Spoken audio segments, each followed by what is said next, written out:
Donc, je fais partie de l'équipe pédagogique qui s'occupe de la partie matérielle de ce qu'on appelle les systèmes et environnements intelligents.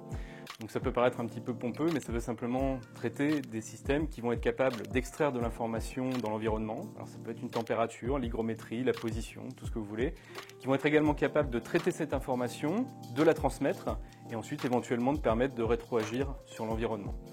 Alors pour faire ça, on a besoin d'un certain nombre de matières qui peuvent paraître déconnectées de prime abord, mais qui sont en fait intimement liées. Et on commence avec des connaissances et des compétences plutôt théoriques, donc essentiellement avec le traitement du signal, l'électronique analogique et numérique et la physique des ondes. Et on va progressivement, au fur et à mesure des années, vers des matières de plus en plus appliquées, notamment avec télécommunications et d'autre part capteurs et actionneurs qui traitent de l'ensemble des capteurs qu'on peut trouver dans l'environnement. Donc pour ce faire, on dispose évidemment des moyens expérimentaux qui sont mis à disposition à l'ITEM, de l'équipe enseignante. Et notre but à travers tout ça, c'est de permettre deux choses.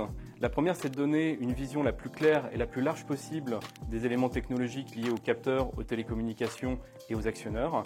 Et dans un second temps, c'est également de vous permettre de partir d'une idée d'innovation, de pouvoir la concevoir et d'aller jusqu'à la réalisation de cette idée, jusqu'à la réalisation d'un démonstrateur. Alors c'est par exemple ce qu'on fait dans le cours d'électronique avec ce petit dispositif qui est simplement un radar de recul tel qu'on peut le trouver sur les véhicules, qui vous indique la distance à l'aide de bip. Et bien ce dispositif-là, on invite les étudiants à le concevoir théoriquement, à le simuler et surtout à le réaliser et à le tester.